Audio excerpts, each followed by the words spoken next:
એક ખૂબ જાણીતી બ્રાન્ડની પિઝા કંપનીએ અમદાવાદમાં અને બીજા શહેરોમાં એની ફ્રેન્ચાઇઝી આપી હતી.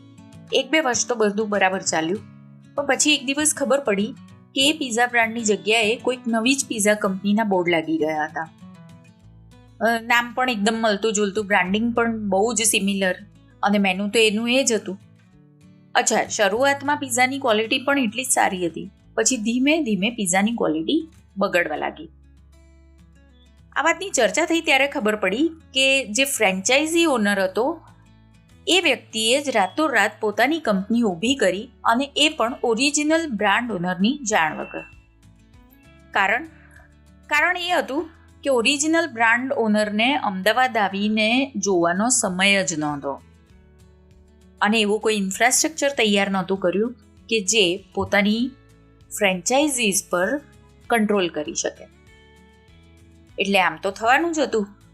પેલા ફ્રેન્ચાઇઝી ઓનરને મોકો મળી ગયો અને એણે કોપી કરી નાખી. આને કહેવાય ભરોસાની ભેંસ પાડો જાણે.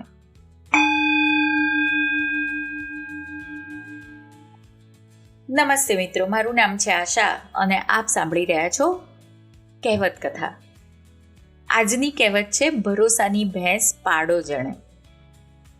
આ કહેવત આમ તો ઘણા બધા લોકો માટે નવી હશે, પણ આ રીતની પરિસ્થિતિ આપણને બહુ જગ્યાએ જોવા મળે છે. સૌથી પહેલાં તો બધાને એ ખબર નહીં હોય કે પાડો એટલે શું. તો પહેલાં આ કહેવતનો અર્થ સમજાવું. ભેંસના માદા બચ્ચાને પાડી કહેવાય, જે મોટું થતાં ભેંસ બને અને એ પોતાના માલિકને દૂધ આપે અને એ રીતે આર્થિક રીતે ખૂબ ફાયદાકારક હોય. આ જ રીતે ભેંસના નર બચ્ચાને પાડો કહેવાય, જે સામાન્ય રીતે ખાસ કંઈ કામમાં આવતો નથી, ખેતીમાં થોડું ઘણું કામમાં આવે. તો આમ આ ભેંસના નર બચ્ચા પાડા પરથી આ કહેવત પડી, ભરોસાની ભેંસ પાડો જણે. અને આ કહેવત જે વાર્તા પરથી પડી એ પણ બહુ મજેદાર છે. તો આવો તમને સંભળાવું આજની આ વાર્તા.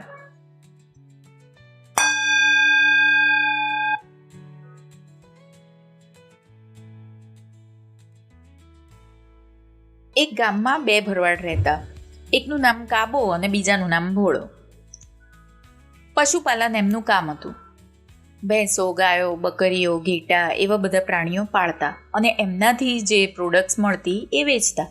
આવી રીતે એમનું ગુજરાન ચાલતું.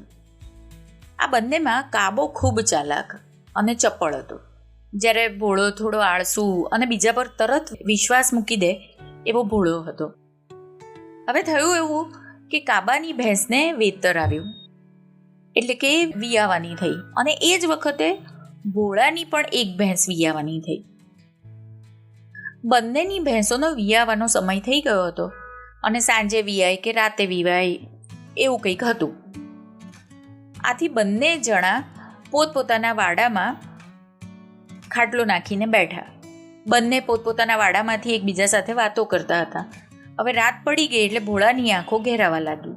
એણે કાબાને કહ્યું કે આપણે એક કામ કરીએ કે બંને જણા થોડી થોડી વાર સૂઈ જઈએ. જે જાગતો રહેશે એ બંનેની ભેંસોનું ધ્યાન રાખશે.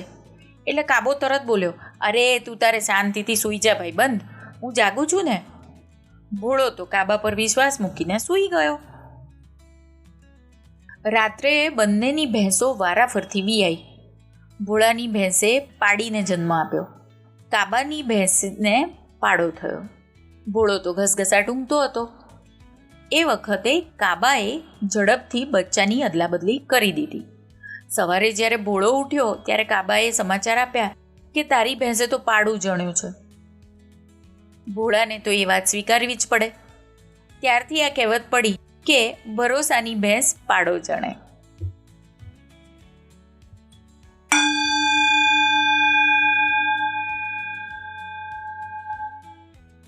મિત્રો, જે માણસો પોતાના કામમાં કાળજી કરે છે અને બીજાના ભરોસે છોડતા નથી, તેમને લાભ થાય છે. જ્યારે જે લોકો કામમાં બેદરકાર હોય, આળસુ હોય અને બીજા પર પોતાનું કામ છોડી દે છે, એમને હંમેશા નુકસાન જ થાય છે. આ કહેવતનો બીજો અર્થ એ પણ કરી શકાય કે આજના જમાનામાં બીજા કોઈના ભરોસે આપણું કામ છોડી ન દેવું જોઈએ. કેમ કે આ જગતમાં હવે ઈમાનદારી, લોયલ્ટી જેવા ગુણો બહુ ઓછા લોકોમાં રહ્યા છે. હવે તમને આ કહેવતનો અર્થ ખબર પડી ગઈ છે, તો તમારા જીવનમાં આવી કોઈ પરિસ્થિતિ દેખાય ત્યારે આનો ઉપયોગ ચોક્કસથી કરજો. જતાં જતાં આ જ કહેવતના અર્થવાળી બીજી એક કહેવત, જાગતાની પાડી ને ઊંઘતાનો પાડો. તો મિત્રો, મળીશું ફરી એક નવી કહેવત સાથે. ત્યાં સુધી આવજો.